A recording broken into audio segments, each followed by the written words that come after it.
Hello, this is Lisa Harrison, and today I am speaking with Chris Thomas, a healer and author of, I believe, 11 books at last count. Chris has been somewhat psychic since the age of 7 and has the ability to read the Akashic records. And I want to welcome Chris Thomas.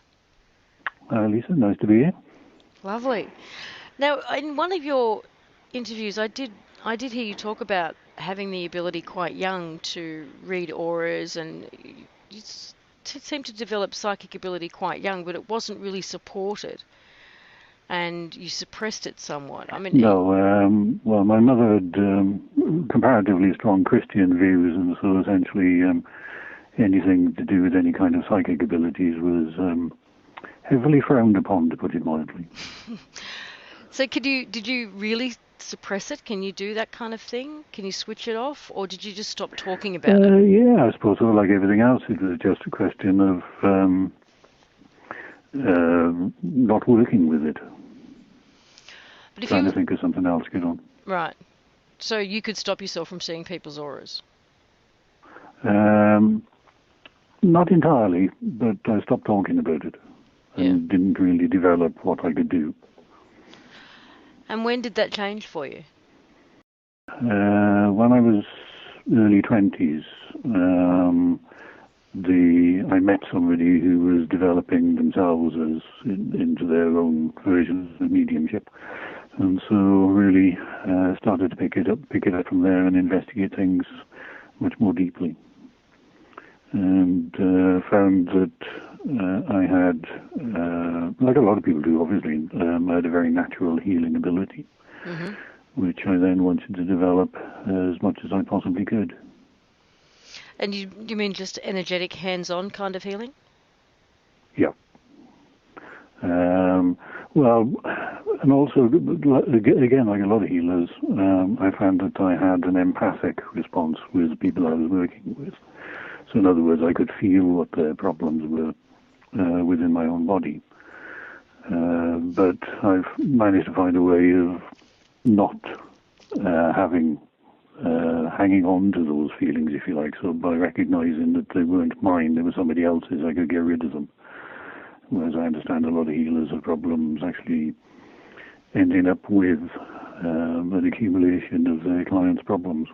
Yeah, very uncomfortable state to be in, I'm sure. Yes, very. I remember making a conscious decision one day to get into what people call psychic surgery. Oh, and so that's where I developed along those lines.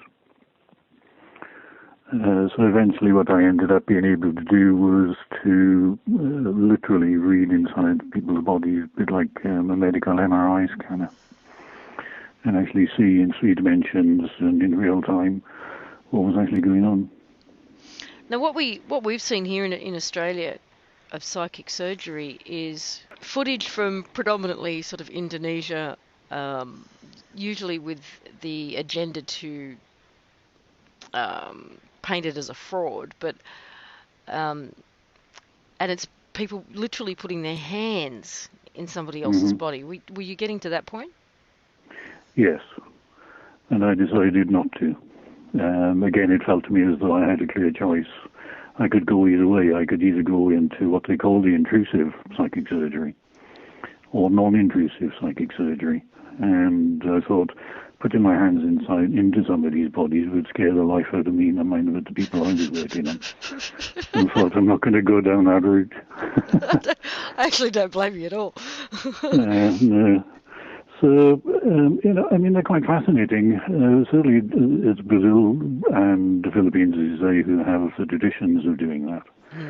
And unfortunately, you also have a lot of charlatans working in those kinds of ways by secreting little blood clots around the place and that sort of thing. And so I felt that if I can work without actually even touching the people I work with, then it's proof to me that I'm doing what I think I'm doing, and it's proof to the person I'm working with that we're doing something that is genuine but also different. Absolutely. Now, when it comes to the Akashic, though, I'm interested in a couple of the sort of practical aspects of the Akashic record. Right. Where does the Akashic reside? If we talk, dimensions or densities or realms, where would you say the Akashic lives? Right. There are actually multiple layers to it. So what you actually have is an Akashic of people. So on a human level, all the word Akashic actually means is record. So it's purely and simply a record of events that occur. So there's an Akashic that works with the Earth and with human activities. Then there's Akashic that works at a solar system level. Then there's another layer that works at a galactic level. And then obviously there's the overall picture, which is part of the universal Akashic.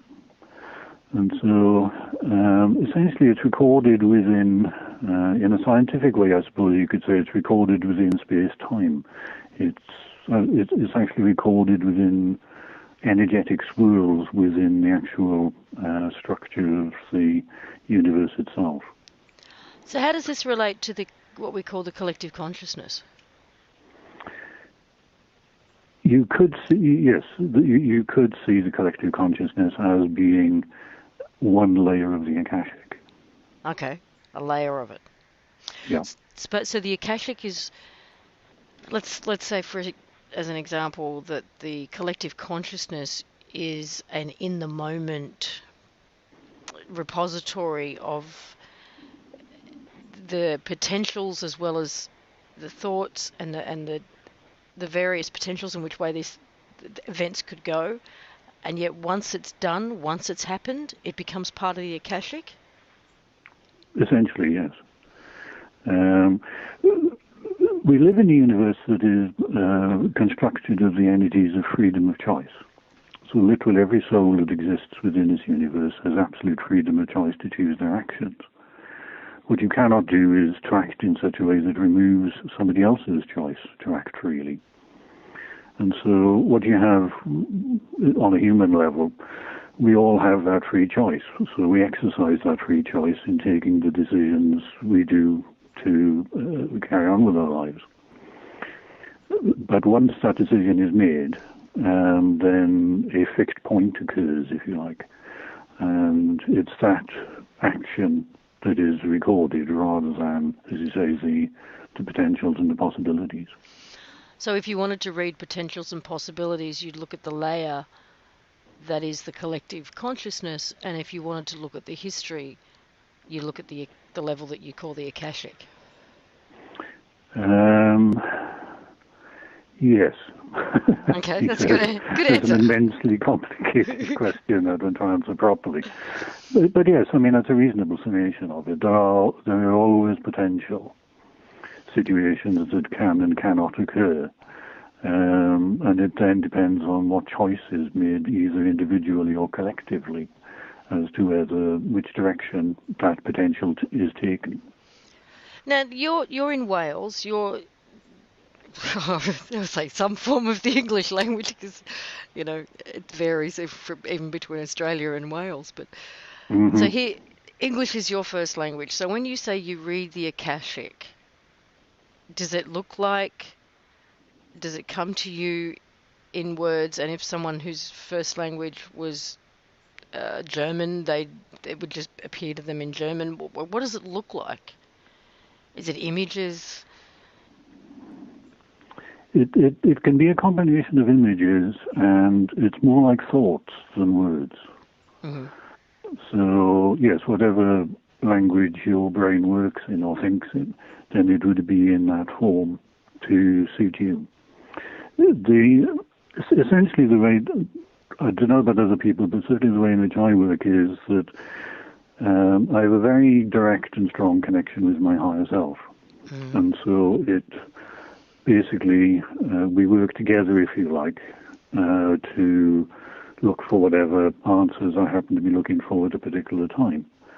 And therefore, the answers come through the higher self and then into any room they can find in this crazy brain of mine. And then my brain translates it into the images or words or thoughts that are the answer. So how much of it then is left up to your personal interpretation? How much do you bring to it? Hopefully nothing.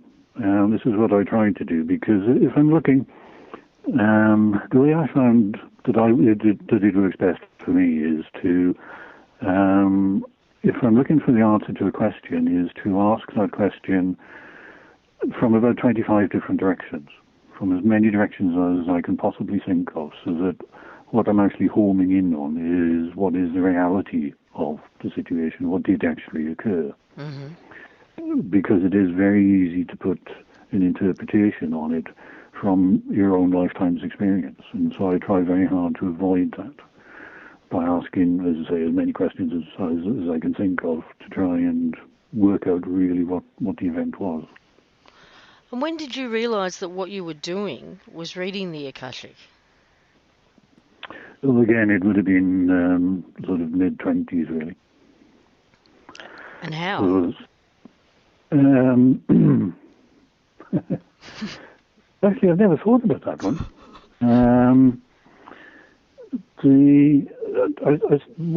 My very first book, the very first manuscript I ever wrote, I really wanted to look at what human history was all about, why we're here, what we're doing, and why we're doing it. Mm-hmm. And so I set about on that, really, of unraveling what is the reality of human history rather than the rubbish that is in the history books. And so I just began on that process. It seemed a perfectly natural way forward for me at the time. So obviously, as I was working with my higher self, it was presumably whatever my higher self had planned as the next thing I was supposed to do in my life was to get this manuscript. Okay. And so that's really how I began with it. And I found that I'd come across something which was contradictory to what the history books say. And so I'd think about that and then, as I ask various questions around it of the Akashic. And then I'd find a reference to it somewhere, whether it was two people I didn't know speaking, total strangers speaking on a bus or whatever. I'd find that they were having a conversation about the point that I was trying to think about. Mm-hmm. Or I'd come across, pick up a book somewhere and I'd find a reference to what I was looking at and find that there was a confirmation of what the Akashic said rather than what the history books said. Yep, I understand.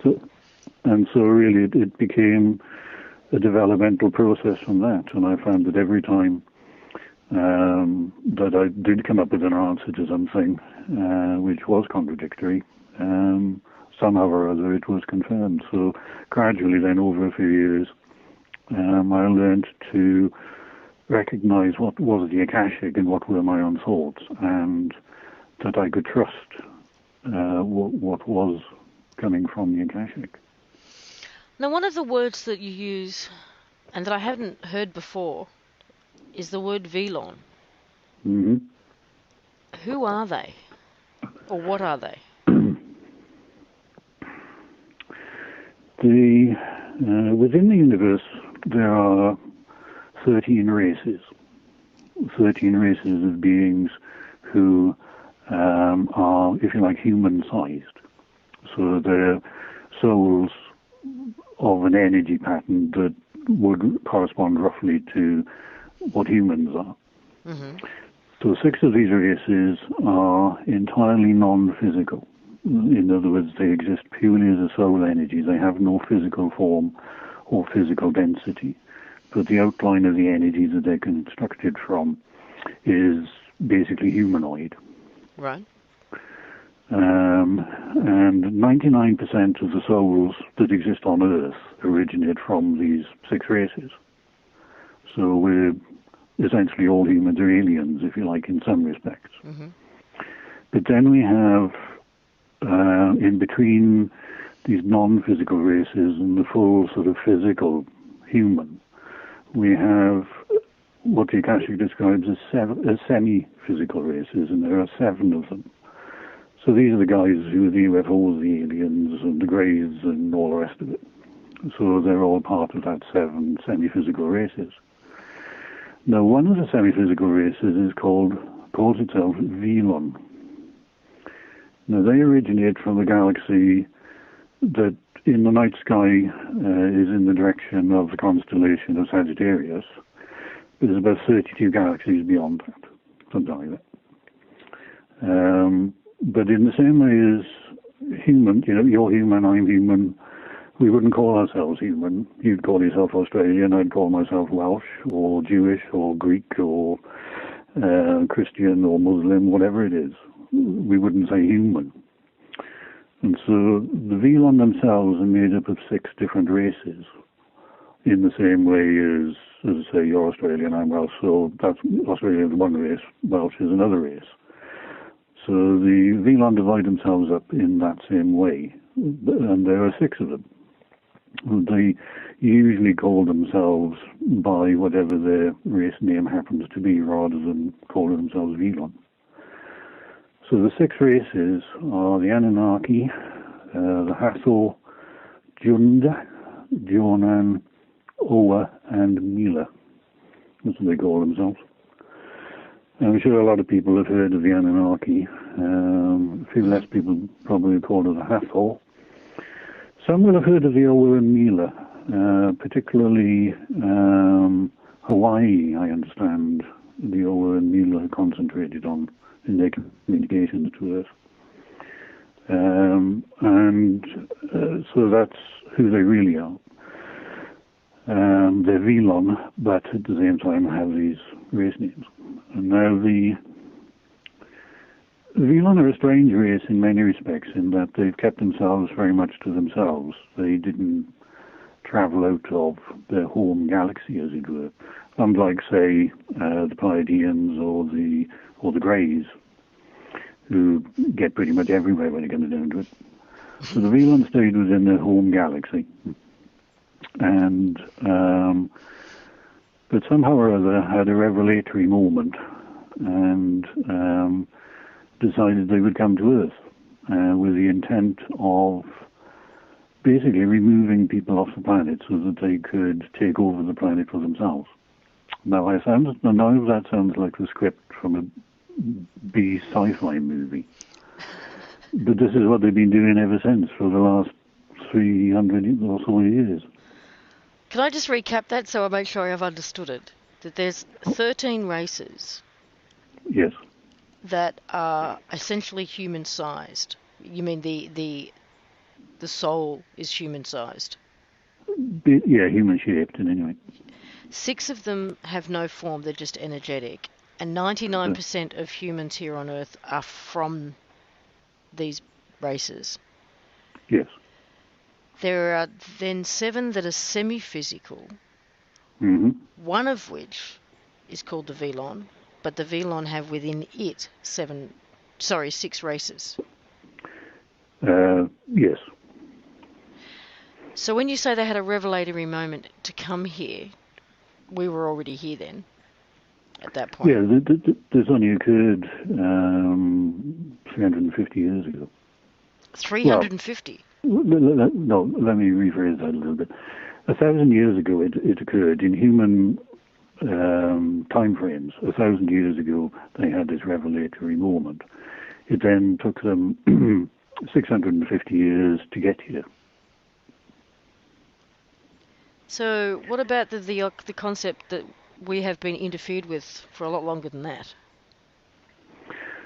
What do you mean? Things like the Anunnaki story, from Sitchin's material. Things like that, yeah. The interference on this planet goes back thousands of years. Rubbish. Okay.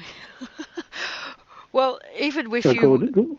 No, I understand. A lot of people believe in this very strongly because of things like Sitchin's translations of the Anunnaki material. Now, I have read pretty much all of Sitchin's books on his translations. And I think the most interesting thing about it is a proof, if you like, that this is actually a fabricated story. It's made up by the Anunnaki. If you think of the Old Testament, which Sitchin says the Anunnaki story is the basis of in any way, but if you think of the way in which the Old Testament is written, what you have is it's just a record. It's a storybook. It's a record of the peoples that are within the story, how they traveled, how they moved, and how they ended up in Canaan. And that's all it is. It just says, this is what we did, and this is how we did it, kind of idea. If you read Sitchin's translations, what virtually every section of the story says, this story is being dictated to a scribe. In other words, somebody has turned up with a full story already put together, and they're dictating that story to somebody who's taken it down into clay tablets. That doesn't happen. Not if it's a genuine history, then it doesn't happen that way. It's just written as people are undergoing those experiences and living through it. They say, well, we're going here. You know, we're traveling from Egypt to Canaan, and this is the experiences we had along the way. Well, if the Velon only turned up 350 years ago, was there another presence here prior to them that came here to mess around? No, not really. And to tell you, I'll give you a brief history of the universe. Even quicker than Stephen Hawking can do it. The universe first came into being roughly 14 billion years ago, and that's about the only date the scientists seem to have got right as far as the Akashic is concerned. The purpose of the universe is, there is a creationary source out there, shall we say, however you want to describe it, who had a thought. What would happen if? That's about the only way I can describe how these things work. So what would happen if there were souls who had free choice and freedom of movement throughout space with all the energy patterns necessary to support and sustain that life? And that's the reason for the universe, is basically what would happen if every soul within this universe had freedom of choice. And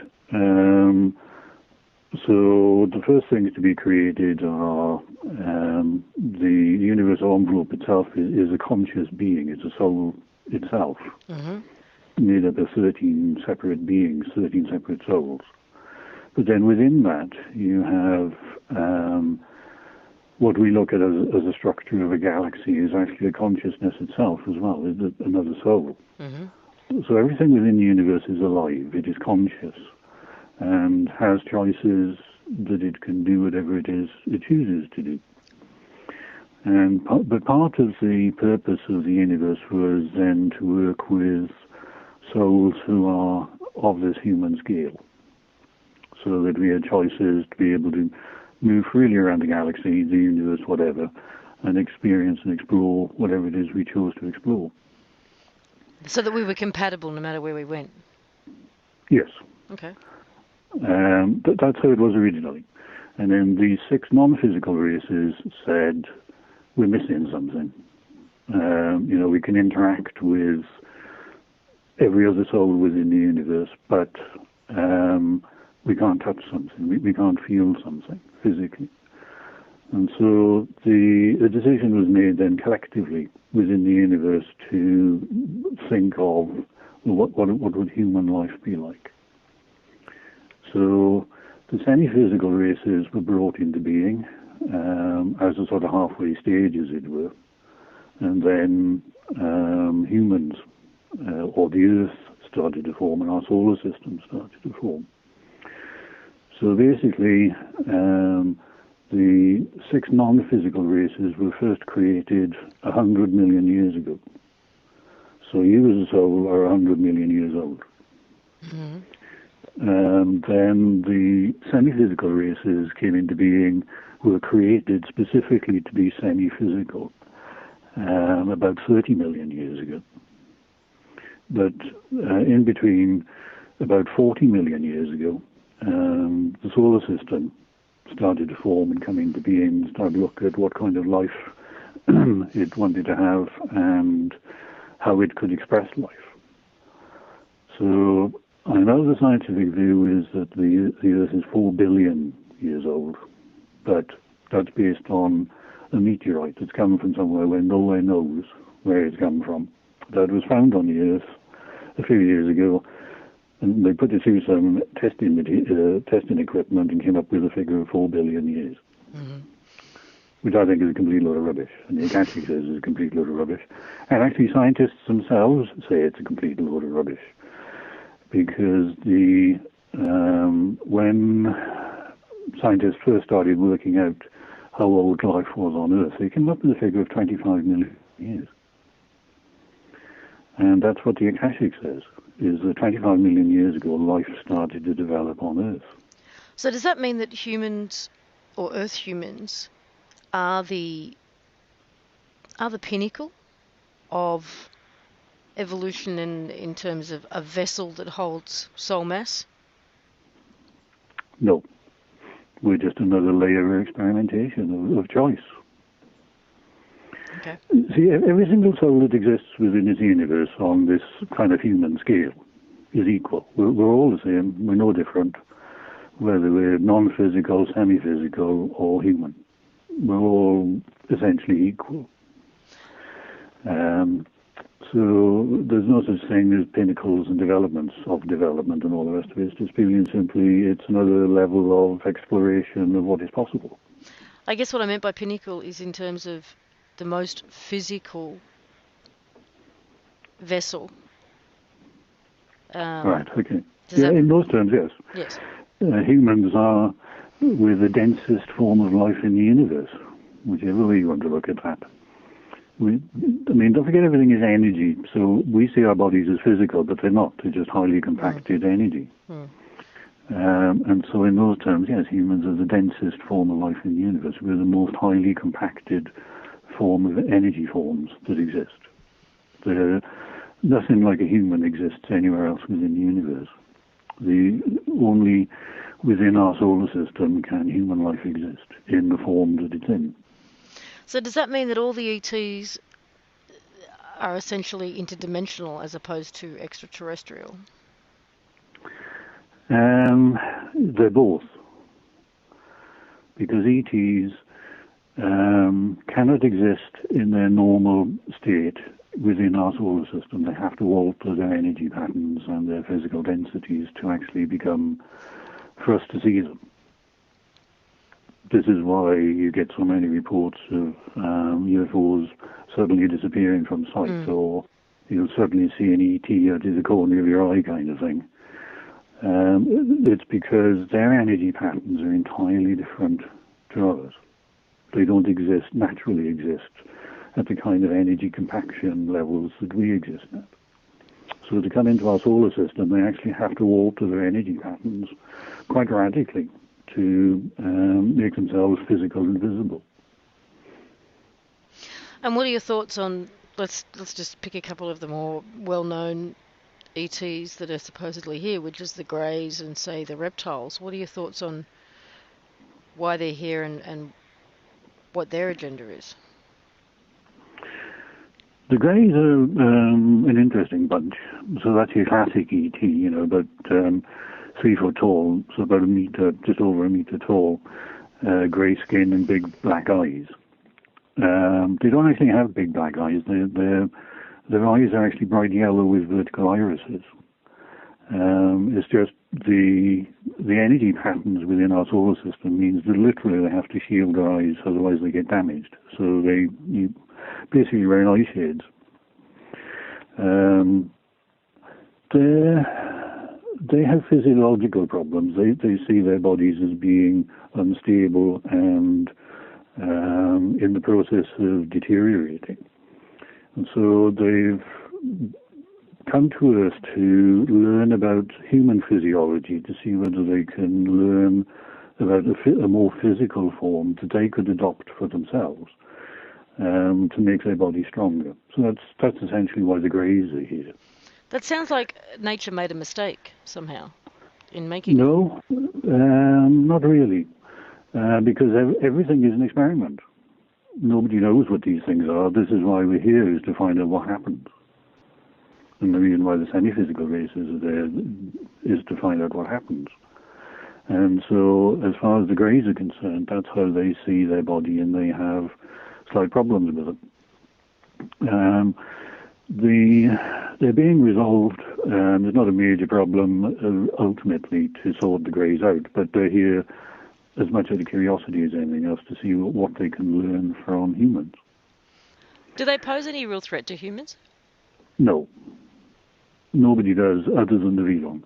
All the other races essentially are benevolent to everybody else. They get on very well. It's only the Vellon, for some strange reason, the Vellon seem quite bizarre in their approach to things. So the other races, you've got the Pleiadians, again another semi-physical race. They act like a universal diplomatic corps, if you like. They get involved in pretty much everything that goes on within the universe. And they're regular visitors back and forth to Earth, and they're very human in appearance. You've got the next one in the Blues, they call them. You come across the Blues? Would that be the ones who were sort of depicted in Indian culture, like the blue deities? No, not quite. Quite a lot of people have encountered these. They sound like cartoon characters or cartoon characters out of a pantomime or something. They're very short and covered in thick blue hair. But they're geneticists. That's where their interests lie, is within genetics, how genetics are built and how they go together. Oh, is this what Whitley Strieber described? Could very well be. I can't remember what Whitley Strieber was writing about, but there is this race who are these blue characters, but they work very closely with the Greys because they're trying to find a genetic answer. Mm-hmm. So they visit Earth quite a bit as well. And yes, several people have written where they've had close encounters with alien races. They have described the Blues very clearly and the Greys very clearly. So you got those, and then you got those who come from Sirius, of course. They're very similar in appearance to the Greys, but a bit taller. They're very friendly towards us, have had an awful lot of contact with people on Earth. If you think of, there's a tribe of people in Africa, North Africa, called the Dogon tribe, mm-hmm. who have a very detailed history of Sirius. Yes. Known before any Western scientists ever got there. And so, yes, so they've had close contact with the Sirian race. And again, they're very friendly. The people who've had the most to do with Earth, though, we don't actually have a name for, because their name for themselves doesn't translate into any kind of Earth language. But they originate from a star system known as NGC 584. So that's an astronomer's catalogue number, basically, which is located in the night sky somewhere within the arc of the Pleiadian stars, but there's many galaxies beyond the Pleiades. And they're the ones who worked with the Earth more than any other race, because they are master geneticists. So if the Earth wants a new plant form or a new animal form designed to work on Earth, then she'll call in these beings from the NGC 584 star system, and they'll work closely with the Earth to develop a new form of life. They really are superb at what they do without any agenda other than to help whatever planet requires their help. And what about humanity itself? I mean, like you said, we've got lots of different races here on this planet. Were they involved in the creation of these different races? No. It is just biodiversity. I mean, the people with black skin live in hot climates because the black skin is most appropriate to a hot climate. People with paler skins live in cooler climate because that's more appropriate to a cooler climate. But if It's plain and simply that. if 99% of humans are from the non-physical races, so are we representing, at least 6 of those races in our physical form? Well, yes, in each of those races do fall into distinct races, so they are different and separate from each other. And yes, so they would be represented on Earth as being slightly different. But, I mean, we wouldn't be able to tell the difference. Even a very good psychic wouldn't be able to tell the difference. But there is a certain amount of variation in human form. Obviously, if you look at the Japanese people, they tend to be fairly short with that sort of yellowish colour skin. And then you look at the Nordic races, which are very tall with pale skin. So there are variations that could reflect people coming from one of the 6 non-physical races. But really it's much more to do with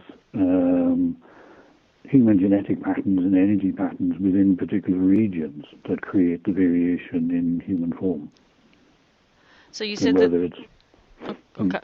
No, thank you. That was great. But you said the only ones who really pose a threat are the Velon. But what kind of threat? Well, essentially, they want humans off the planet. When they first came here about 350 years ago, as I said, they took a look at the place and they said, right, each of the 6 Velon races took a different strategy. So the Anunnaki concocted a story, which is Sitchin's translations. It's based on certain facts, but they've also embroidered it considerably to make it look as though they're man's creators. So what the Anunnaki hoped was that the humans at this time would get hold of Sitchin's translations and go, oh, there are gods, and we'd welcome them in when they turned up. Okay. At the present time. That's what it's all about. Now, the Anunnaki story is a combination of stories. So if you go way back into history, what you'll find is there's an archaeological dig going on at the moment in a place called Göbekli Tepe, which is on the borders of northern Iraq, southern Spain, and southern Turkey, and Turkmenistan, I think it is. And what is there is an old temple complex, what archaeologists are describing as the oldest temple complex ever found on Earth, which they date to be in 14,000 years ago. But the Akashic dates it as more 7,000 years ago. Just down the road from Göbekli Tepe is the ancient biblical city of Ur of the Chaldees, which is where Abraham originated. In the Old Testament is all about Abraham and his descendants, and also Judaism, Christianity, and Islamic views all originate from Abraham. And this area around Göbekli Tepe they called Eden. And they were attacked by a race who came from the north, who they called gods. So this is the origin of where it says in the Old Testament about tall, pale gods coming from the north and mating with the locals. So what you have is, if you look at the people of Turkey and Iraq at the moment, they're pretty much the same appearance. They're medium height, dark-haired, olive-skinned. So you can imagine people at that time living in Eden certainly finding themselves confronted with people who are fair-skinned, fair-haired, and something like 8 or 9 foot tall. Because what these tall northerners were, the people who invaded this area around Ur of the Chaldees, hangover from a different human race, which scientists call Gigantopithecus. And they no longer exist on the planet, so they have no DNA connection with current humans, Homo sapiens. And so what they did was to mate with people and create this new sort of semi-race, which totally died out. And also the local people, the people who lived in Eden, actually attacked these northerners and destroyed them all. They killed them all, massacred them totally. And this is the reason why they left Eden, was to get away from the fact that they had killed their gods, traveled down into Egypt, and then became the Jewish race, which then formed the Old Testament, and these stories have been written as experiences of what they'd experienced as a race. Mm-hmm. And so that's part of the Anunnaki story. So you have these northern gods, tall, pale northern gods, come down and mate with the local inhabitants, and they create this new genetic strain. But then on top of that, within Sitchin's translations, you have planets that are talked about, which are actually the planets of the Velon home solar system and the events that occurred within the Velon solar system. So the planet called Marduk hit one of the moons of one of the other planets and destroyed life on that planet. You know, that sort of thing. Yep. And you also have a planet called Nibiru within the Anunnaki, the Velon solar system. Now, the Velon solar system has 9 planets. I'm trying to remember. It's been a while since I looked at this stuff, but 9 planets. So 3 of it, and it's got 2 suns. Now, 3 planets, or whichever way it is, 3 planets orbit around one sun, and 4 planets orbit around the other sun, and then 1 planet orbits both suns. So it has a huge orbit, and that's Nibiru. And the Anunnaki originate on that traveling planet. And so what they've done is to create a story that combines human history, very early human history, and their own history, to try and make us believe that we are their creation, that the Anunnaki created us. But it's a false story. And I'm not saying Sitchin made it up for whatever reason, because in fairness, having read all of Sitchin's books, he has done his extreme best to translate these clay tablets that are written in Sumerian cuneiform writing that have been buried in the sands for 5,000 years. So I'm not saying he's wrong, I'm saying the story itself is false.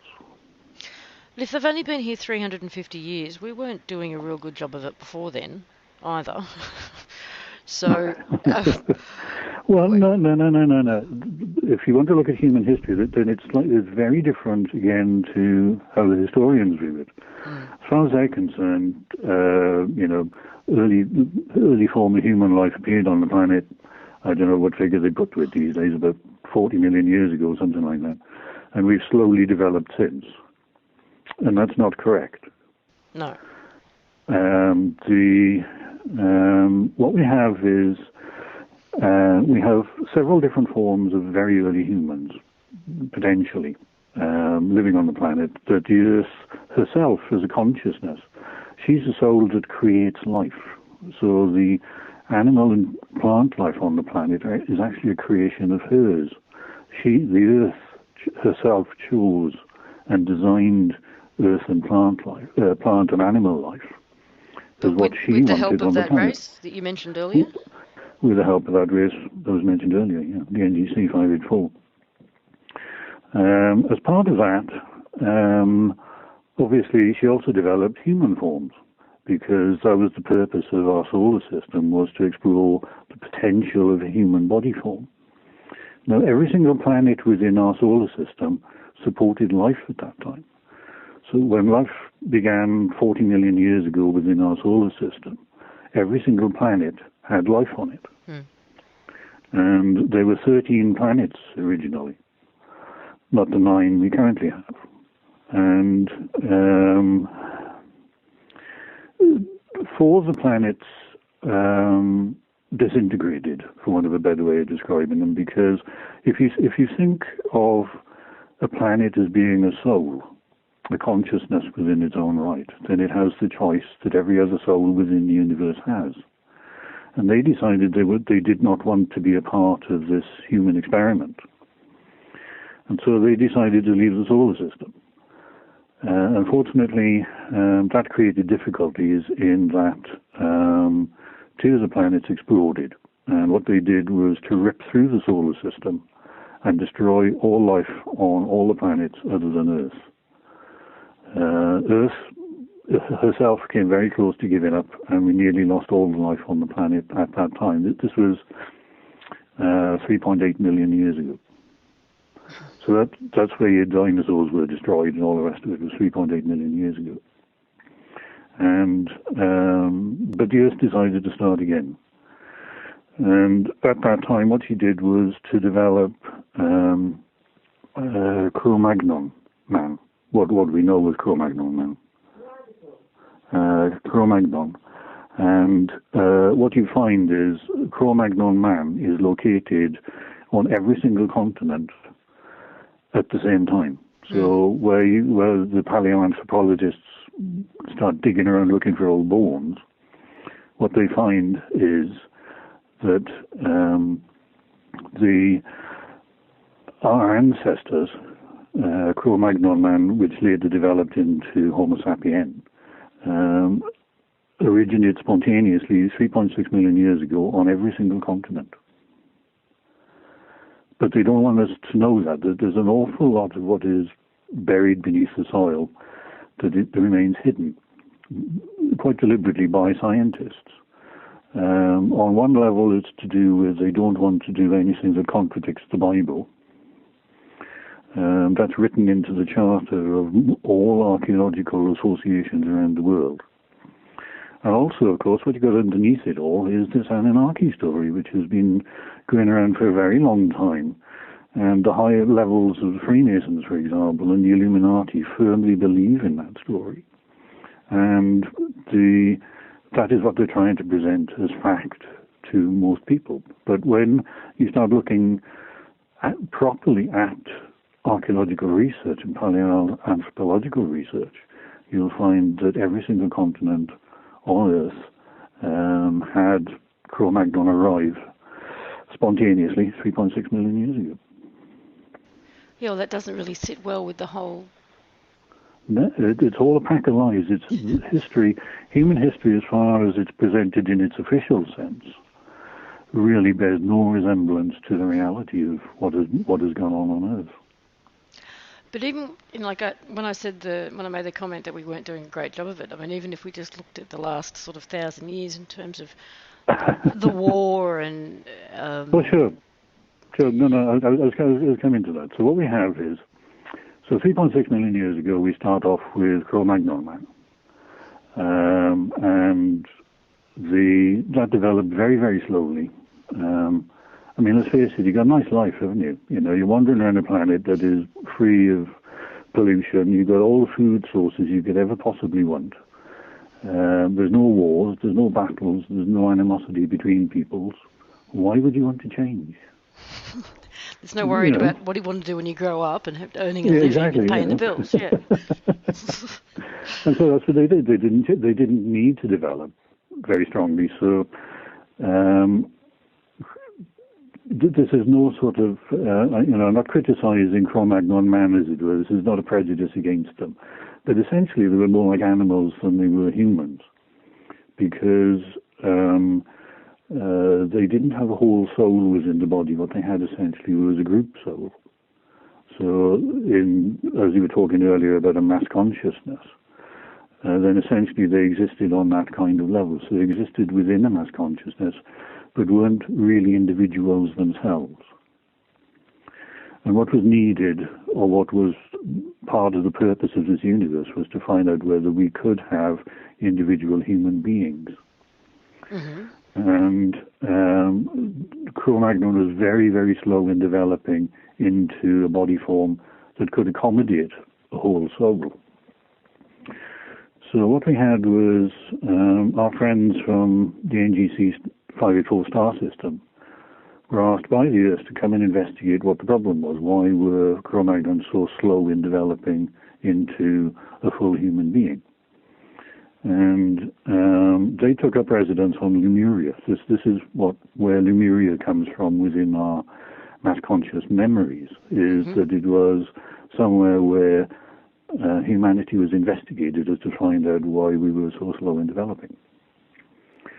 Ultimately, the question was not fully resolved, even by the NGC, and so collectively, those souls who wanted to be a part of what was going on Earth decided to start another experiment, and we know that experiment as Atlantis.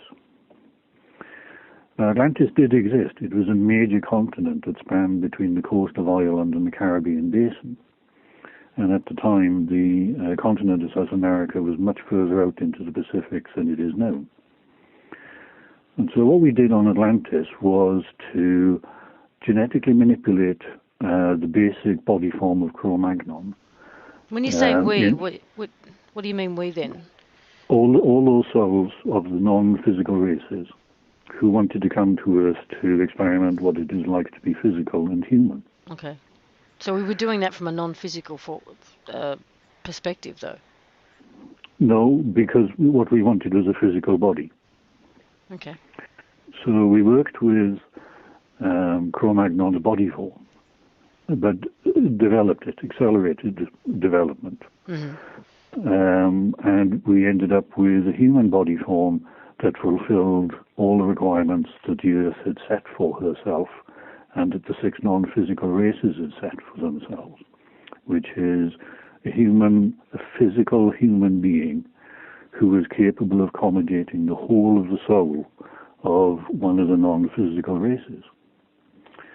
Now, that human being, in capital letters as a human being, was able to do so much more than we are capable of doing now.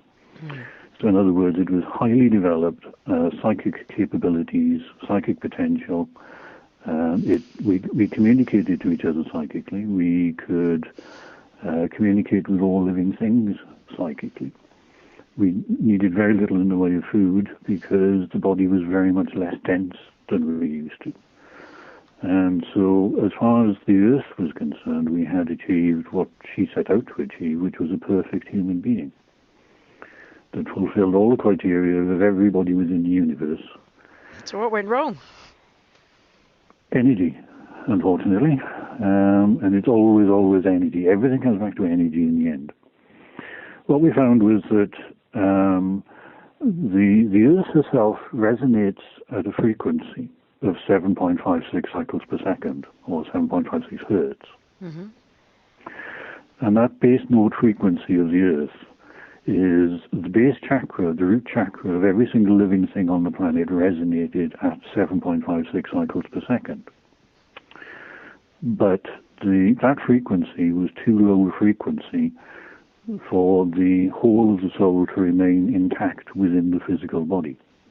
So at the time of Lemuria, you could incarnate with the whole of the soul, but you couldn't hold it. You couldn't hold it for long. Well, not quite Lemuria, but Atlantis. Atlantis. Atlantis is where we developed this body form, yeah. Exactly, that's right. The human lifespan at the time of Atlantis could be anything up to 2,000 years, 3,000 years. So, the old biblical one about Methuselah living until he was 980 or something. Mm-hmm. Was actually true. Having babies at 800 and stuff. Yeah. So, but that was our lifespan. But we couldn't hold the whole of the soul within the body. So we started losing some of the higher functions, some of the higher psychic functions. Okay. And this is when we started experimenting to see if there were ways around that. And so there are people who have very bad memories of Atlantis, of genetic engineering, genetic experimentation, and all this sort of stuff. And this is from right at the end of Atlantis, because when we were having problems, people did experiment a lot. And we ended up with all sorts of bizarre combinations of gene structures within people's bodies. But then we ended up in a situation where, again, this is a huge story, but essentially we ended up with a bacteria which we couldn't control. And so what we decided to do collectively, so all the souls who were on Atlantis at that time, collectively decided to prevent this bacteria reaching other areas of the planet. We destroyed the continent. So literally we sank the continent of Atlantis into the Earth's magma core to destroy and contain this bacteria. And the Earth took 40,000 years to recover from that. So we destroyed Atlantis something like 65,000 years ago. This isn't the black goo, is it? What, right? Well, there's black goo stuff. Yeah. No. Okay. No. That's something entirely different. Okay, good.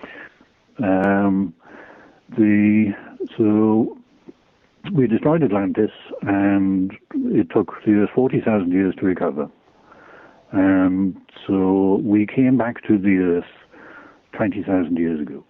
By we, I mean all of those souls from the non-physical races who wanted to come back and continue with this human experiment, came back to Earth, and we started again, more or less. And we found the same problem. We had that 7.56 base note frequency, which we tried finding ways of overcoming. So this is what, for example, what the pyramids are for in Egypt. The Egyptian pyramids, South American pyramids, Tibetan pyramids, you name it, wherever the pyramids you find on the planet. Mm. If you stood in the so-called king's chamber of the pyramids and you made a tone, a voice tone of a specific frequency, then the whole chamber would resonate at that frequency, and you could bring the whole of the soul back into the body. Mm-hmm. Worked very well for a while, but even that we started having difficulties with that. So what we decided to do collectively was to divide the soul into two. The higher self, so-called higher self, makes up about 3/4 of the total soul. And then there's the physical self, which makes up 1/4 of the total soul. Mm-hmm. So what we decided to do was to live a series of lifetimes, gaining knowledge as to what frequency we needed to alter our bodies to, and the Earth needed to alter her frequencies to, so that we could maintain the whole of the soul within the body. And bring back the higher self and bring the higher self back into the physical body. Okay. And we started doing this 7,000 years ago. It's what the Akasha calls as the human plan. So literally what we're trying to do is become human again, because as far as the Earth is concerned, for the last 7,000 years, we've been subhuman, which explains a great deal about human history. Yeah. And this is where we are at the moment. We're at the end of that 7,000-year period. This is what the December the 21st, 2012 date is all about. Is we have worked out what the new frequency needs to be. We have everybody on the planet has raised their frequency. This occurred October 2011. So this 7.56 hertz you mentioned, is that what's known as the Schumann resonance? Yes. And that's the one that's been rising? It's raised, yes. The Earth raised her own frequency back in May 2000 to what the new frequency needs to be, and that is 3.5 kilohertz, which is considerably higher than 7.56 hertz. So we've gone from 7.56 to 3,500 hertz. Now the Earth changed her frequencies back in May 2000 to that new frequency. And humans being humans, it took us 10 years further to actually start catching up properly. But by the end of October 2011, we also had raised our energy levels. We had that frequency parity back with the Earth at 3.5 kilohertz. And that's where we've been for the last year, is at that 3.5 kilohertz level, which means that we can now move on. So this is what the end of this year is about, the Mayan calendar and all the rest of it, is we are at the point where we can end this human plan, where we can bring the whole of the higher self back into the physical body. Sorry, you've just brought up so many things for me. October last year, you say? Yes. So October the 29th was the actual date. So each individual has made a conscious soul choice, at least. Soul choice, yes. Some have made it very consciously because they're aware of everything. Most, unfortunately, it's been made on a higher self level. To either raise our own vibration to match that of the Earth and to stay here, or to leave. That's the one.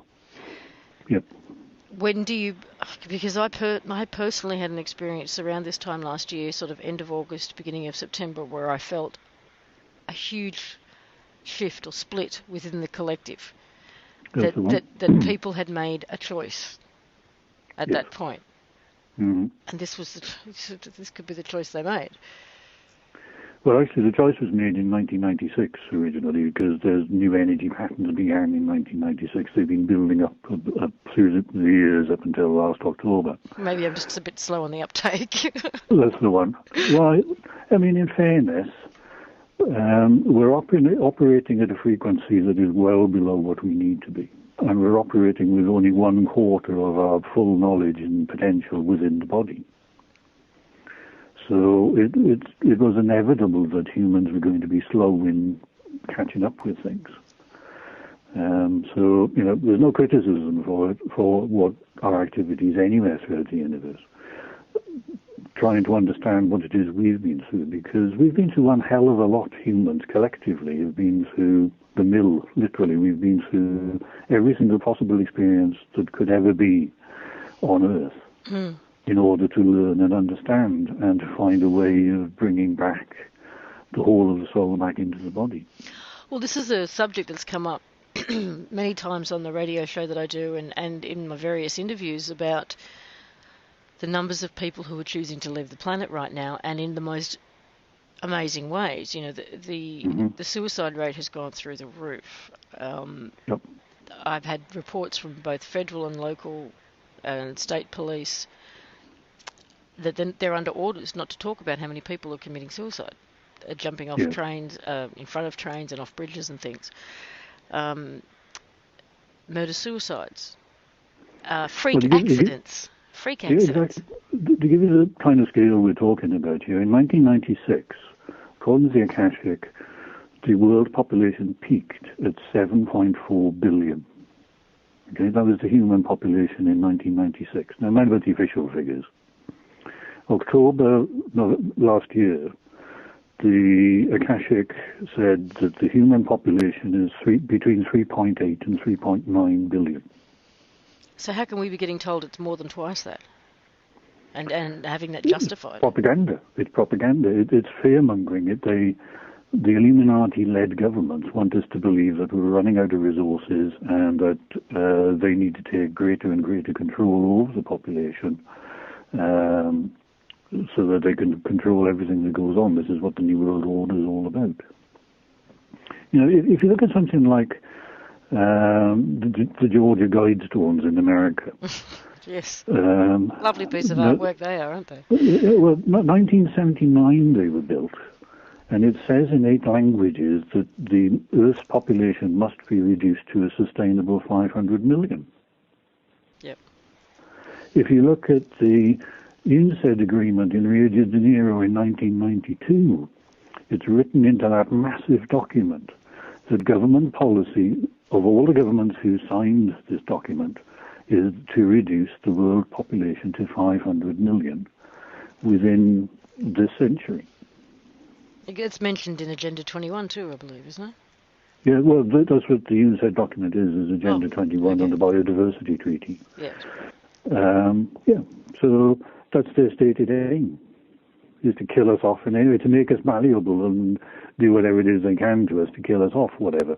But that's a Velon agenda, because the Velon control the Illuminati, and the Illuminati control the Bilderbergers, governments, Freemasons, you name it. Well, there's every reason to believe that the Illuminati have been here working behind the scenes for a lot longer than 350 years. So if the Velon are behind the Illuminati... Well, yeah, I can understand this. I've done a lot of research into this, and there's actually a book I wrote with a friend of mine, Dave Morgan, called Project Human Extinction, which explains all of this. Sorry? That's a catchy title. Yes. Unfortunately, it's true. But so it's out there. If people want to read the book, it explains where the Illuminati came from, all the various levels of the Illuminati, various organizations that have called themselves Illuminati over history. Because don't forget, the Illuminati just means the illuminated, ones who are wiser, they have more knowledge than others. So you'll find religious groups, for example, calling themselves Illuminati because they believe they have the whole truth of what the world is all about. So they are more illuminated than other people. The other side of it, of course, is that the one who brings illumination is Lucifer. Mm-hmm. That's what Lucifer means, is the one who brings illumination. So you get all of that stuff mixed up all together as well. So there's a huge amount throughout history which is convoluted and really is a different kind of organization to what the current Illuminati aims are and what they're up to. So the Illuminati, that is basically what is also known as the Bavarian Illuminati, which was set up by Amsel Rothschild and Adam Weishaupt back in 1776. Now, Weishaupt, if I can use a term that I really hate using because I don't like it, is a walk-in. And the thing that walked into Weishaupt was a Velon. And what it did was to take control of the Illuminati at its inception. Right. And that's how they gained control of it all, because how can I put this? I also remote view. I can look at things from a distance without too much of a problem. I don't find it a problem in any way. It comes quite naturally to me. And I keep a very close eye on Velon activities and what's going on, just to find out what really is happening and all the rest of it. And a couple of years ago, I can't remember the exact date offhand, the Illuminati and Velon made a mistake. And so it allowed the release of a lot of information that had previously been hidden into the Akashic. So I was able to pick up on what had been going on and what is going on now. And essentially, the Illuminati were destroyed. In what sense? Just a few years ago, physically destroyed a few years ago.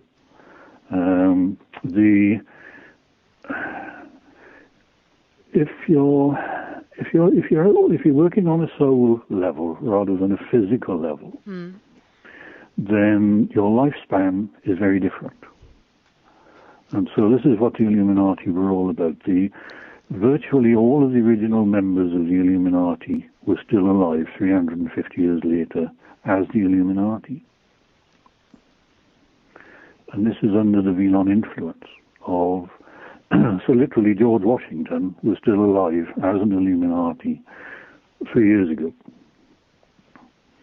I know how bizarre that one sounds, but that's how they worked, and that's how they persuaded people. I'm still trying to get my head around that.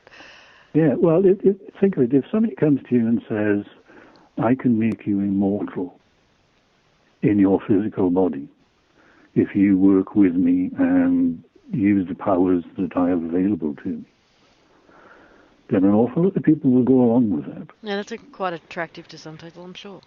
Yeah, you look at the Rothschilds, the Rockefellers, whatever, they're power crazy. And they all do seem to live to a decent ripe old age before they... Right old age, because this is what drives them. They have a huge drive within them. They want to hold on to the power that they have. So if an alien turns up and says, I can give you that power, I can give you that long life that you crave if you work with me. And this is what happened. And so this is what happened with the Illuminati. They were taken over by the Vlon right at their inception. So what do you mean by they were destroyed, though, 3 years ago?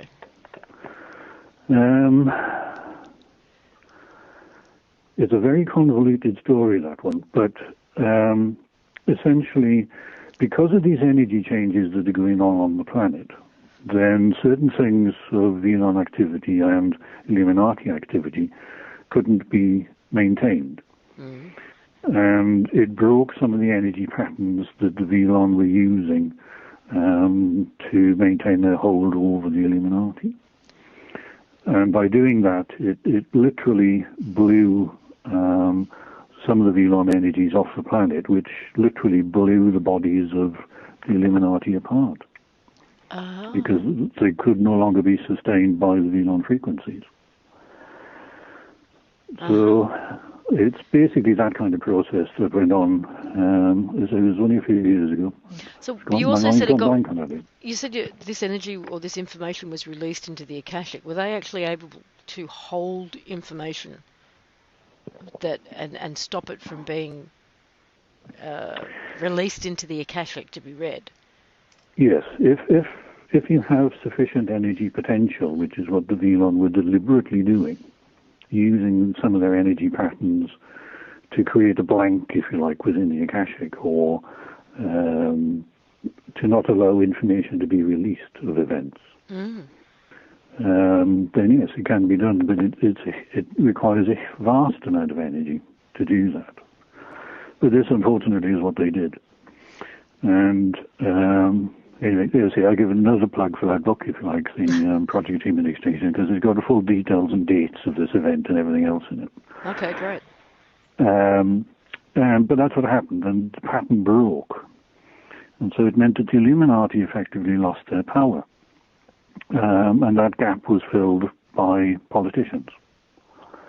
Because you've got a lot of politicians who obviously know about the Illuminati and been pushing to become members for a long time. Mm. So you have this a sort of political coup, if you like, occurring, as I say, about 3 years ago.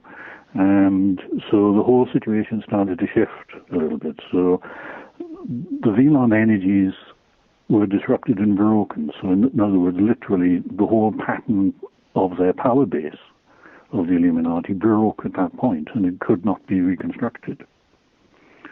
Which means that as humans are developing and moving forwards to this 21-12-12 date,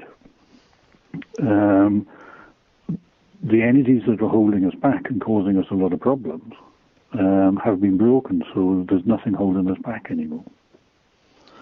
But even so, there are an awful lot of people on the planet who have already undergone full soul reintegration. And they're scattered in isolated communities around the planet. So it was known that it was possible for people to bring the whole of the higher self back into the body, even with the problems the Vlon were creating. Mm-hmm. But with now the total disruption of the Vlon hold on the Illuminati and governments, then literally there's nothing to stop anybody from going ahead and completing this process. You said you felt this divide, this schism occurring within humanity of those who were saying, no, I can't stay, and those who are saying, I want to stay. But even those who said they can't stay, there's nothing to stop them staying if that's what they really want to do. So nobody's saying you're a bad person, you have to leave the planet. The option is still open to every single soul that is still physical on the planet. You can still do it. It just means clearing out a bit of rubbish out of your life, basically. That's all it needs. So if you're still here, there's still a chance that you can change your mind and... Absolutely. So if our bodies have raised their frequency so dramatically, how do we know? Is there any physical sign or symptom that will tell us that we're in the process of doing this, or is it simply you'll know because you'll be basically the whole soul will be returned? Well, as things stand at the moment, I mean, we've obviously been changing for a few years now, since '96, essentially. A lot of people have been changing. And we saw that first with the change of the colour of the chakras. So everybody, the 7 chakras of the tradition of the rainbow colours, the red, orange, yellow, green, blue, indigo, violet colours. Yeah. Well, those changed. So the first chakra went to a sort of coppery gold colour. The second chakra went to a petrol-y blue colour, the third to a petrol green. And then by the time you got to the fourth chakra, you were starting to get into transparencies, so pure energy without any colour. So that was the intermediate stage, and literally there is nobody on the planet alive now who has the old chakra colours. I know there's a lot of people who say, oh, well, I still see the old chakra colours, but that's because that's what they're looking for. They're not looking at what is actually there.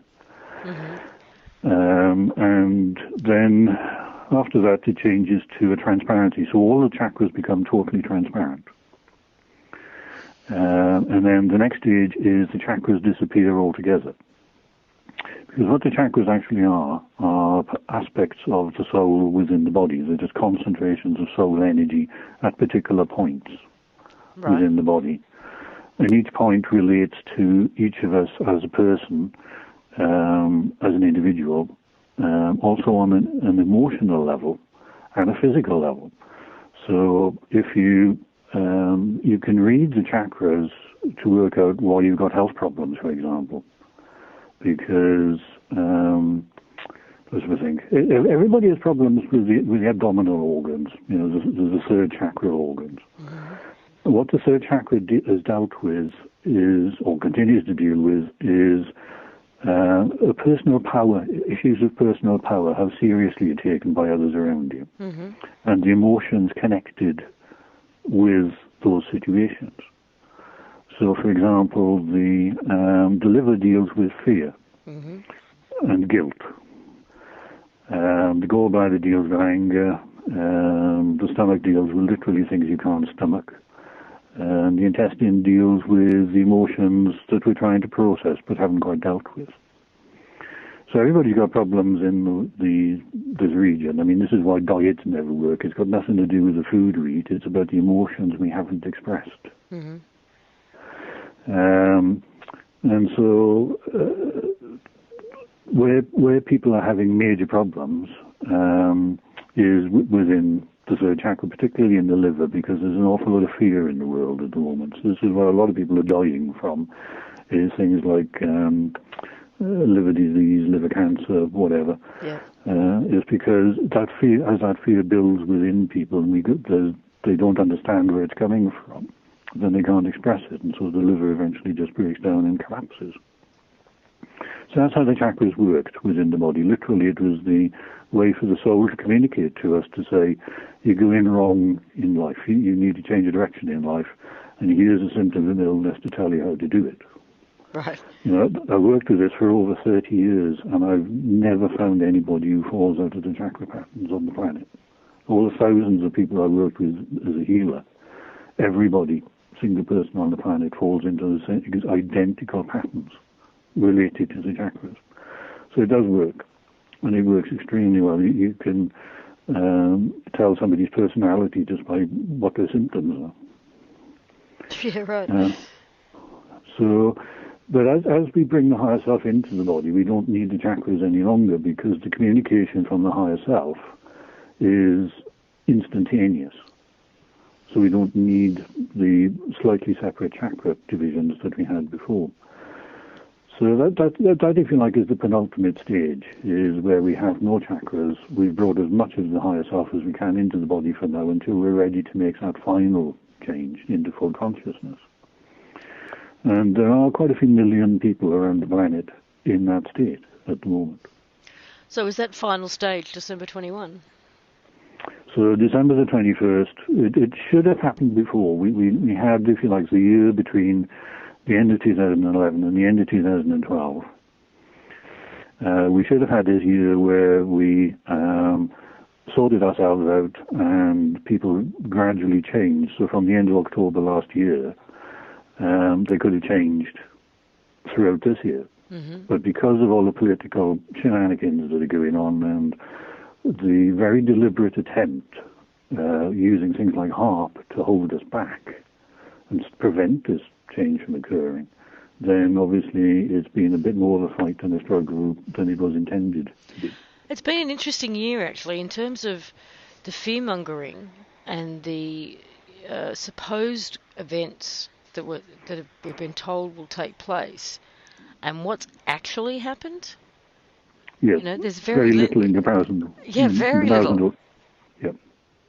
So it's just, the fear-mongering's gone into overdrive, and so you're saying that's part of the deliberate attempt to keep people into the fear state so that they don't go through this immigration process, yeah. That's right. Well, one of the biggest weapons they're using is HAARP. And HAARP is the American military, who obviously control HAARP, have admitted that they're flooding the planet with extra low frequency energies. Mm. And this is deliberately to attempt to reverse the shift from the 7.56 hertz to the 3.5 kilohertz. So to what benefit, though? I mean, if their agenda is to, eliminate the population to under 500 million people, mm-hmm. It's about control. That's all it's about. It really is about control. If you look at several of the books that are written around Sitchin's translations of the Anunnaki, it says we're a slave race. We were built by the Anunnaki as a slave race. Mm. This is what Sitchin's story is all about. We were built as slaves to work in the gold mines of Africa on the Anunnaki behalf. Mm. And therefore that's in the back of people's minds, is that we're a slave race. And what they're trying to do is to recreate that slave race. So what the agenda appears to be, the Illuminati agenda appears to be, is that we have 500 million people on the planet who are slaves, literally slaves, to whatever the elite, however many elite are left. So there'll be a few thousand elite that were connected with the Illuminati and the Velon, and the 500 million become slaves to them. So they just have their power, and that's what it's really all about, is just holding on to power. And the more people who are able to integrate more of their soul, the less their chances are of doing this. We'll just throw it all away, because they cannot then have control and power and fear over a population that has the whole soul within the body. That's why they're trying to stop it. So the Akashic is telling you what's already taken place. So how do you extrapolate from that what's going to occur over the next few months? Well, this is the problem. The Akashic doesn't. It doesn't predict. But you do? No, I make very, very few predictions. The Mayan calendar ended on the 29th of October 2011. Mm-hmm. Kalaman's date. So Kalaman's date is correct. And so it gave us this year to, as I say, sort ourselves out and all the rest of it. But we've had a hell of a struggle because of all this fear-mongering and the use of HAARP frequencies to try and slow everything down. And so nobody really knows. We're faced with a situation that has never existed anywhere within this universe, ever. Nobody is going through the kind of processes that humans are going through at the moment. It's never, ever been done before. Mm. This is the first time. And so nobody knows really how it's going to work, or which way things are going to go, and all the rest of it. All we have at the moment is a rough idea of the number of people who have said, yes, they can make this and they're going to go through with it, and the number of people who have said, no, they can't, we're not going to go through with it, we're going to die, leave our bodies behind and return to our place of soul origin. We're going to go back to the 6 races. And you can look at the Akashic and see what the numbers are. Yeah. Where are we at the moment? Roughly, what we're looking at on the face of it is something like 2.4 billion people have said they will. Mm-hmm. So bearing in mind the current population is about 3.8 billion, it means that those who are going to change are in the majority. And those who are not is, the remainder 1.4 billion people. Do you see major Earth changes and catastrophic circumstances as being a way that some of these people leave, or do you think the Earth itself, having made the choice that she's made, is going to do this gently? Well, there are a lot of indications as to what is likely to happen as far as the Earth is concerned. For example, there's no such thing as tectonic plate movement. What has happened is over history, over time, the Earth has expanded. So all the continents were more or less in the same positions as they are now. The Earth has just got bigger. Yep. And at a couple of points, she's actually got smaller and then increased in size again. So at the moment, the Earth is 10% below her maximum size. Sorry, close to 5% below her maximum size, the size she was on Atlantis. So if you think of the Earth as a consciousness, her consciousness expands and contracts to suit human consciousness expansion and contraction. It's like she's breathing. Literally, yes. She's working with us. So the root chakra is called the root chakra because it literally connects the human soul into the soul of the Earth. Mm. So we are all interconnected with the planet herself. Mm-hmm. And so as we alter our situations, then she responds as well. And so the Earth needs to get a little bit bigger than she is now. And so we should have seen, for example, the San Andreas fault should have popped 20 years ago because she needs to get bigger. She needs that room for expansion. But unfortunately, what we also have is HAARP frequencies are being used to hold fault lines together. So although things like the Chile earthquake were caused by HAARP quite deliberately, there are other regions which are ready to expand that HAARP is being used to hold closed. And so, the Pacific Rim, there have been many predictions of massive earthquakes and tsunami hitting, the eastern coast, where Sydney is. Yeah. Eastern coast of Australia. Oh, yeah, I shouldn't be here. Already. Well, there have been a lot of predictions of that happening. And, we saw with the Japanese earthquake a few years ago that the rim is shifting. It's trying to move.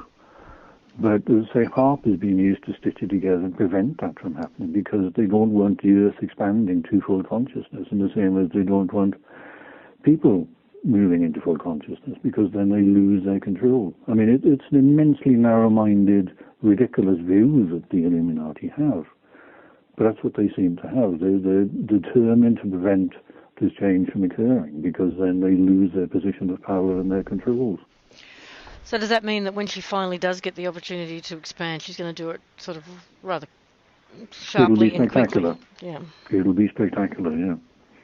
And this has been a problem that has been discussed by all souls connected with the Earth for a long time now as to how to prevent a nuclear winter occurring, because obviously what's the point of reaching the point where we achieve what we set out to achieve, and then all die because there's no food on the planet because of nuclear winter. So there's all sorts of combinations of factors being discussed and looked at, and this is why I can't say to you, this is what is going to happen, because literally nobody knows. There is no way of predicting what is to happen over these next 3 months, or even the next 50 years. Because one of the things that's a little bit in doubt at the moment is that there are a lot of people who have said, I'm ready to make this change, but they've done so hopefully because they're not in any shape or form ready to make this change. And therefore at some point they will have to die because they cannot sustain their position on the planet because their energy frequencies will be too low. So do these people have to die before the 21st of December 2012, or will they be allowed to live out their natural lifespan for the next 40, 50 years? See, nobody knows the answer to that one. Okay. So this is what I mean by it. It's impossible to predict what is really going to happen over the next few years. I can tell you what the world's going to be like in 2050, but not what it's going to be like between now and 2050. Sorry, did you say you know what it'll be like in 2050? Yes, it'll be like it was on Atlantis. No pollution of any kind.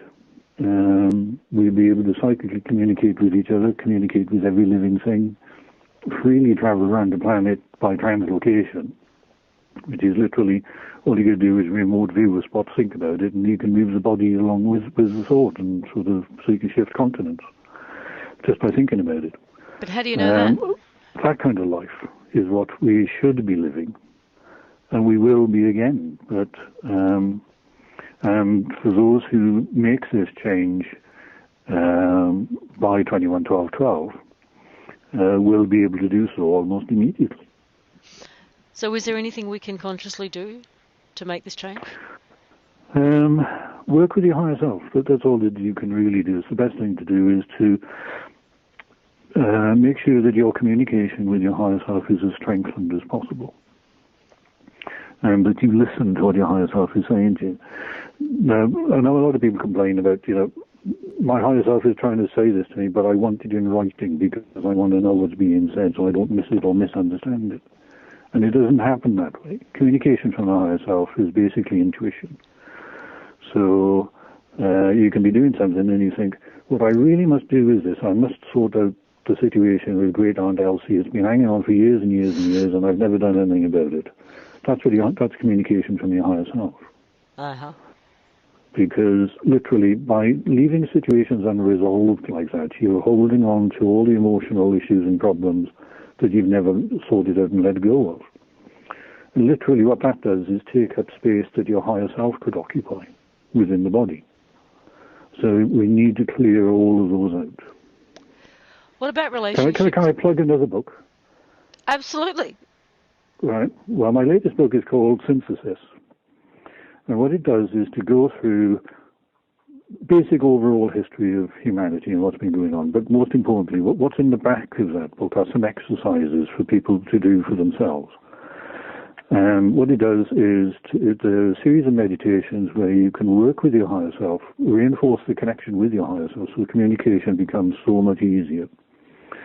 And then there's another meditation which allows you to access the Akashic for yourself so that you can work out what you need to do for you and how to resolve those situations for yourself.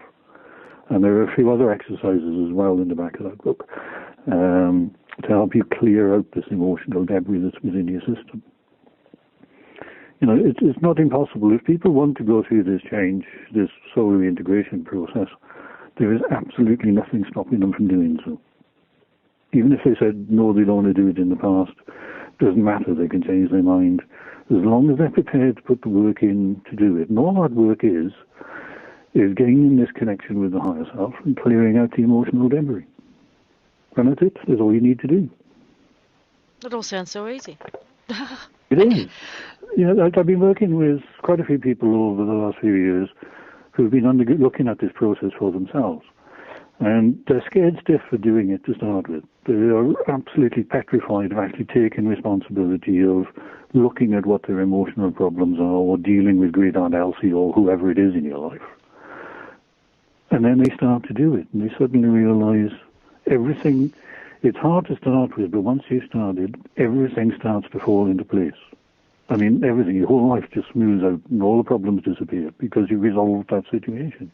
Well, what about if you've got what about if you've got an old Aunt Elsie type character in your life who is just a negative, disruptive force? Well, I think most people have got those. Yeah. So what do we do with those? I mean, are we supposed to make peace with them? Well, you can do. If there's a way to do it, then yes. I mean, it doesn't mean having to have them in your life, does it? Yeah, well, I'll give you my example. I mentioned my mother earlier, literally preventing me from investigating the psychic side of things and what I could do within the Akashic and stuff. And I tried for many years to explain to her what I was doing, why I was doing it. And all I ever met from her was resistance and total opposition. And I said, that's enough. And I have had no contact with any member of my family for the last 12 years. Literally, I just walked away from them. I said, get stuffed. I'm not having it in my life any longer. Right. And it worked, you know. It sounds like a harsh thing to do. It sounds like a difficult thing to do. But for a lot of people, that is the best way of dealing with it, is to say, I've had enough of this. Go away. But the important part is dealing with your emotions around it. You're the ones carrying it. Yeah. You know, I mean, more often than not, the people who cause any problems don't know they're causing any problems because you never tell them that they're causing any problems. And so you're the one with emotion. Well, there's also, you know, I mean, there are psychopaths aplenty, and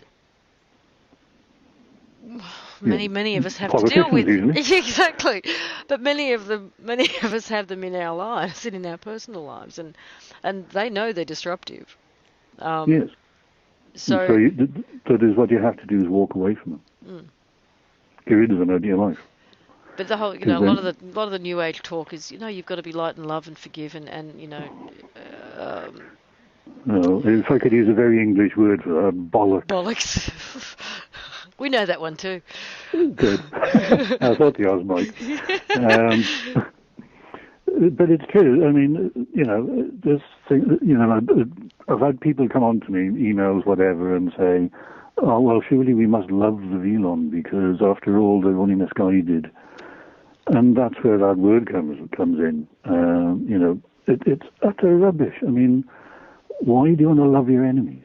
It's not going to change them. It's not going to make a blind bit of difference to how they act. But what it needs to do, you need to do, is to change the way in which you act. So you need to tell them to get stuffed.